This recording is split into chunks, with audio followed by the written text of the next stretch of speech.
Alors que la plupart des regards sont tournés vers la version HLS, une autre Starship est en train de prendre forme discrètement, loin des projecteurs. La NASA et SpaceX développent également une version cargo appelée Human Class Delivery Lander ou HDL.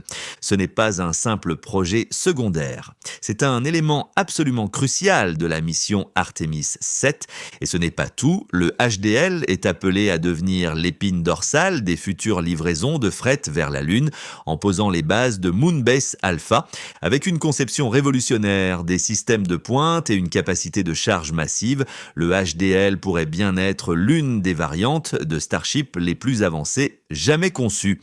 Alors, qu'est-ce qui rend le design du HDL si particulier et quand sera-t-il officiellement dévoilé ? Décryptons tout cela dans l'épisode d'aujourd'hui du quotidien de l'espace. Plus d'un demi-siècle après le dernier alunissage habité de la NASA avec Apollo 17, le retour de l'humanité sur la surface lunaire s'accompagne aujourd'hui d'un nouvel élan d'enthousiasme. La technologie a énormément évolué depuis cette époque. Les fusées sont plus puissantes, les vaisseaux plus intelligents et surtout nos ambitions n'ont jamais été aussi élevées.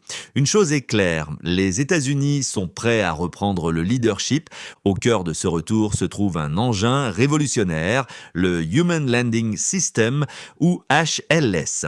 On le sait, la NASA et SpaceX sont engagés dans une véritable course contre la montre pour rendre le HLS opérationnel. C'est ce véhicule qui devra transporter les astronautes mais aussi du fret jusqu'à la surface de la Lune. Le premier contrat HLS a été attribué en 2021, ce qui leur laisse à peine 7 ans pour tout mettre en place si les États-Unis veulent conserver leur avance dans cette nouvelle course à l'espace. Sur le papier, les capacités du Starship HLS sont impressionnantes. SpaceX affirme qu'il pourra déposer jusqu'à 100 tonnes d'équipage et de cargaison sur la Lune en un seul vol, mais ce n'est qu'un début, car ce que SpaceX vise réellement, la construction d'infrastructures permanentes sur la Lune, puis à terme des missions vers Mars, implique de transporter des centaines de tonnes. Et pas une seule fois, mais de manière régulière. C'est précisément pour cette raison que SpaceX développe en parallèle le Starship HDL, une version cargo dédiée, conçue spécifiquement pour les livraisons lunaires lourdes, opérant aux côtés du HLS. Récemment, son nouveau design a été dévoilé par Elon Musk lors d'une présentation. Il s'agit du Starship Block 3, une version entièrement repensée qui atteint 142 mètres de hauteur une fois entièrement assemblé. Avec son allure métallique épurée, le Block 3 est appelé à devenir la configuration officielle du Starship HDL. Cette augmentation de taille se traduit directement par une capacité de chargement accrue, un facteur clé pour les missions lunaires à grande échelle. Alors, quelles sont les principales spécifications ? Regardons cela de plus près et commençons par le Super Heavy Block 3, ou comme il a été présenté par Musk sous le nom de Future Starship. Ce booster amélioré atteint une hauteur impressionnante de 81 mètres, ce qui signifie que ses réservoirs de carburant ont également été considérablement agrandis.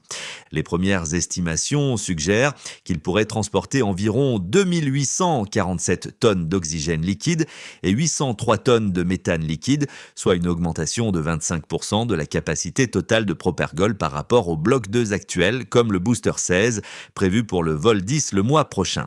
Mais il ne s'agit pas seulement de taille, le Super Heavy Block 3 est propulsé par 33 moteurs Raptor 3, produisant une poussée combinée de 9240 tonnes, soit environ 20,3 millions de livres. C'est un bond colossal en termes de performance.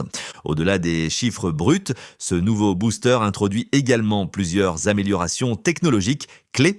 À l'intérieur, il dispose d'un système massif de conduites internes de Propergol conçu pour garantir que les moteurs Raptor 3 reçoivent un flux de carburant continu et ininterrompu, même lors de manœuvres complexes comme le flip et la brûlure d'atterrissage sur Mekasila. Ceci est particulièrement crucial pour des lancements rapides et fréquents, absolument essentiels pour les missions cargo vers la Lune, et encore plus pour Mars, où les fenêtres de lancement n'apparaissent qu'une fois tous les 2 ans et ne restent ouvertes que 2 semaines. En résumé, ces améliorations ne sont pas seulement impressionnantes, elles sont nécessaires, car ce que ce booster soulève n'est pas n'importe quel Starship, c'est le HDL, une version cargo qui sera probablement probablement plus lourde que tout ce que SpaceX a jamais lancé, chargée d'équipements, de matériaux et d'infrastructures pour une mission à grande échelle. Alors, comment vont-ils réussir à lancer un véhicule aussi massif? Avec près de 10 000 tonnes de poussée, le booster Super Heavy dispose de suffisamment de puissance pour mettre en orbite basse une Starship HDL entièrement chargée, pesant jusqu'à 2000 tonnes à une altitude de 300 km. De là, le vaisseau se dirigera vers le système de ravitaillement orbital, remplira ses réservoirs, puis entamera son vol direct vers la Lune. L'objectif, livrer du fret essentiel, rovers d'exploration, instruments scientifiques et systèmes d'extraction d'oxygène pour traiter le régolithe lunaire, jetant ainsi les bases de la construction d'une base lunaire permanente. Tout cela se concrétisera lors de la mission Artemis 7, actuellement prévue pour 2032. Ainsi, une version HDL pleinement opérationnelle pourrait être prête vers 2031, donnant à SpaceX environ un an pour effectuer des tests avant le lancement de la grande mission cargo lunaire. Bien sûr, le chiffre de 2000 tonnes n'est pas encore officiel. Selon Elon Musk, cette Starship de 61 mètres de long sera équipée de 9 moteurs Raptor 3 moteurs au niveau de la mer, au centre, et 6 moteurs optimisés pour le vide autour du périmètre, produisant jusqu'à 2676 tonnes de poussée dans des conditions idéales. Les réservoirs de Propergol ont également été agrandis pour contenir environ 1600 tonnes, donnant à la Starship HDL suffisamment de carburant pour livrer au moins 200 tonnes de cargaison par vol vers la surface lunaire. Au total, la masse à vide, le Propergol et la cargaison pourraient porter la masse au lancement à près de 2100 tonnes, un chiffre sans précédent dans l'histoire du vol spatial. Aucun autre vaisseau spatial n'a jamais été conçu pour transporter autant vers la Lune. Structurellement, le Starship Cargo Lander sera largement similaire à la version habitée. En tant que véhicule uniquement cargo, il ne comportera pas de cabine pour l'équipage, mais inclura une porte de soute conçue pour s'ouvrir et déployer les charges utiles. Cette porte pourrait même être légèrement agrandie pour accueillir des objets plus volumineux tels que les rovers lunaires. De plus, le Cargo Lander devrait conserver le système d'ascenseur présent sur la Starship HLS habitée. Ce système sera essentiel pour descendre les rovers ou équipements jusqu'à la surface lunaire, étant donné la hauteur significative du véhicule. Bien que le design exact de cet ascenseur n'ait pas encore été révélé, il pourrait utiliser des mécanismes de portail et de rampes similaires à ceux de la version habitée, ou éventuellement un système à câble pour une descente progressive. Pour la mission Artemis 7, la NASA a précisé que le Starship Cargo Lander devait être capable de livrer au moins 3 rovers habités pressurisés à chaque alunissage. Cette exigence repose sur les dimensions de la soute cargo de la Starship HLS, qui devrait mesurer environ 18 mètres de hauteur et 9 mètres de diamètre, offrant un volume interne total supérieur à 1000 mètres cubes. En termes de masse, la NASA vise entre 12 et 15 tonnes de cargaison pour cette mission. Cela reste largement dans les capacités de SpaceX et du Starship Cargo Lander. Après tout, le Starship Block 3 a été initialement conçu pour transporter jusqu'à 200 tonnes en orbite basse. Même si la capacité réelle sera réduite lors de l'atterrissage sur la Lune, elle restera plus que suffisante, presque 10 fois supérieure à la charge utile requise pour Artemis 7. Grâce à ces marges confortables, SpaceX pourra non seulement transporter les rovers, mais aussi d'autres équipements essentiels pour préparer des missions lunaires à plus grande échelle. Le véritable défi d'ingénierie viendra plus tard, lorsque la demande en cargaison augmentera considérablement pour les opérations lunaires à long terme et à terme pour la logistique martienne. Par exemple, atterrir en toute sécurité une Starship entièrement chargée sur la Lune nécessitera un système de pattes d'atterrissage robustes. Ces pattes devront absorber les forces d'impact sur la surface rugueuse et irrégulière du régolithe lunaire, tout en s'adaptant à la gravité plus faible.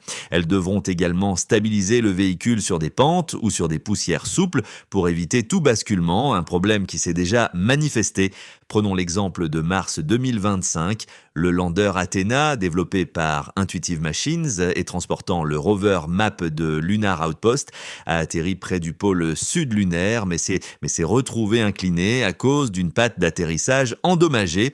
Bien qu'il ait réussi à transmettre des données partielles sur Terre, la mission a été considérée comme un échec partiel. Pour le transport de cargaison, le Starship HDL doit être hautement optimisé.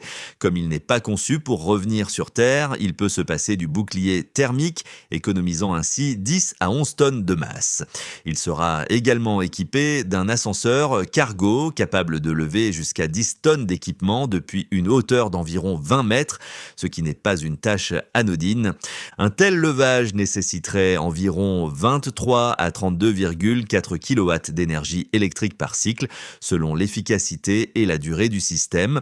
Avec un panneau solaire de 10 mètres carrés à bord, il faudrait plus de 14 heures de lumière solaire idéale pour recharger seulement 50 kWh, illustrant les défis liés au stockage d'énergie pour les opérations de surface.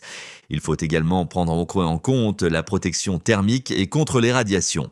Les instruments scientifiques, les rovers et les matériaux de construction doivent être protégés des températures extrêmes de la Lune et des radiations cosmiques, ce qui implique que les soutes cargo doivent intégrer des couches avancées d'isolation et de blindage.